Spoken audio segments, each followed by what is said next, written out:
اے پیغمبر کہہ دو کہ اللہ نے ہمارے مقدر میں جو تکلیف لکھ دی ہے ہمیں اس کے سوا کوئی اور تکلیف ہرگز نہیں پہنچ سکتی۔ وہ ہمارا رکھوالا ہے اور اللہ ہی پر مومنوں کو بھروسہ رکھنا چاہیے۔ کہہ دو کہ تم ہمارے لیے جس چیز کے منتظر ہو وہ اس کے سوا اور کیا ہے کہ آخر کار دو بھلائیوں میں سے ایک نہ ایک بھلائی ہمیں ملے، اور ہمیں تمہارے بارے میں انتظار اس کا ہے کہ اللہ تمہیں اپنی طرف سے یا ہمارے ہاتھوں سزا دے۔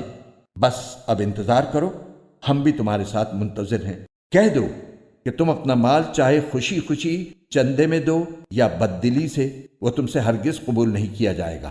تم ایسے لوگ ہو جو مسلسل نافرمانی کرتے رہے ہو، اور ان کے چندے قبول کیے جانے میں رکاوٹ کی کوئی اور وجہ اس کے سوا نہیں ہے کہ انہوں نے اللہ اور اس کے رسول کے ساتھ کفر کا معاملہ کیا ہے، اور یہ نماز میں آتے ہیں تو کسمساتے ہوئے آتے ہیں، اور کسی نیکی میں خرچ کرتے ہیں تو برا مانتے ہوئے خرچ کرتے ہیں۔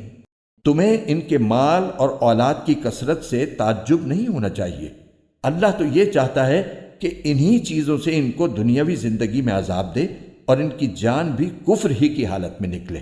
یہ اللہ کی قسمیں کھا کر کہتے ہیں کہ وہ تم میں سے ہیں، حالانکہ وہ تم میں سے نہیں ہیں، بلکہ وہ ڈرپوک لوگ ہیں۔